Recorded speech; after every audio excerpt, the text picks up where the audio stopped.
For almost a decade now, armchair analysts have been proselytizing that video game movies are gonna be the next big breakthrough in the movie industry, akin to comic book movies. Now, it clearly still hasn't happened yet, but with the release of each new video game movie, the same armchair analysts are out in droves saying that this is gonna be the big breakthrough movie that demonstrates the power of the genre. Well, Mortal Kombat came out last week, and it doesn't seem to be setting the world on fire. History is bound to repeat itself, and once again, Mortal Kombat is a movie that's violent, fun, and honors the source material, all while being incredibly dumb. But it fails to break away from the stigma of being a video game movie and stand out as above average, even when evaluated as simply a popcorn action flick. Welcome everyone. Welcome back to LegalSpeak, a ColdNorth production. I'm the Law Morris, and this is the video essay series in which I get to talk about the games I've been playing, or in this case, the movies I've been watching, and what I think of the industry as a whole. Now, I know I haven't done a movie review before, and I know that this is a gaming channel, but Mortal Kombat is a new movie based on a bunch of different games. So let's discuss the new Mortal Kombat movie. Being a fighting game, story has always taken a back seat to gameplay in Mortal Kombat, and as a result, it naturally leaves a daunting task for the movie's writers.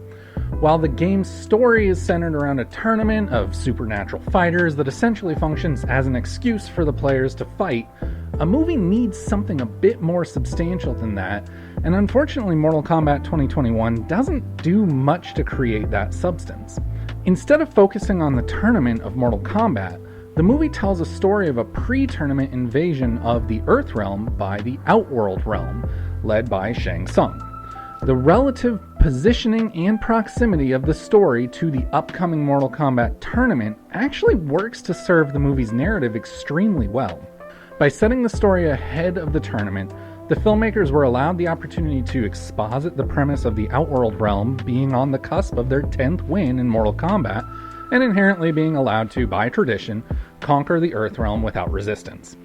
The pre-tournament invasion plot both allowed the movie to get straight to the action and spread out the exposition of the tournament system across the entire runtime, rather than just having to explain it all inside the first 15 to 20 minutes. As with all movies, with even the slightest bit of franchise potential these days, it comes as no surprise that this movie appears to have been written as a platform on which to build a larger world with explicit references to events that are yet to come. Undoubtedly, the sequel will center around the assembly of Earthrealm's newest heroes and the events of the 10th tournament. While the story of this movie was fairly humdrum, I believe it was still the right one to tell, as it created a way for the writers to establish characters and future events, as well as escalate everything to a new level in the sequel. Despite the story being nothing to write home about, the characters were really the lifeblood of the movie. The decision to focus on characters from the earlier games played well on the nostalgia of the older audience, while also hooking a wider audience to bring them back for subsequent entries in the series.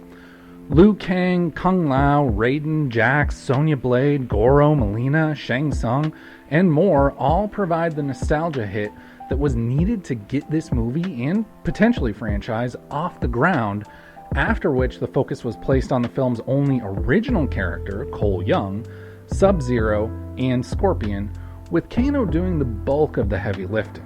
Cole Young, being the only original character featured in the movie, was also the weakest. Despite his place as the main character, his costume design and abilities felt unfinished and generic.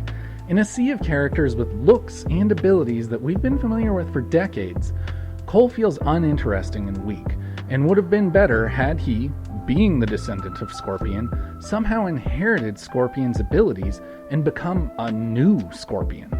In fact, throughout the entire sequence in which Cole finds his Arcana, this movie's word for superpower, as Goro was closing in on Cole's wife and daughter, I was waiting for him to yell, "Get over here!" and the movie to reveal that he is the new Scorpion. Outstanding. Scorpion wins. The real standout character and performance, however, was Josh Lawson as Kano. No Harry Potter shit, alright?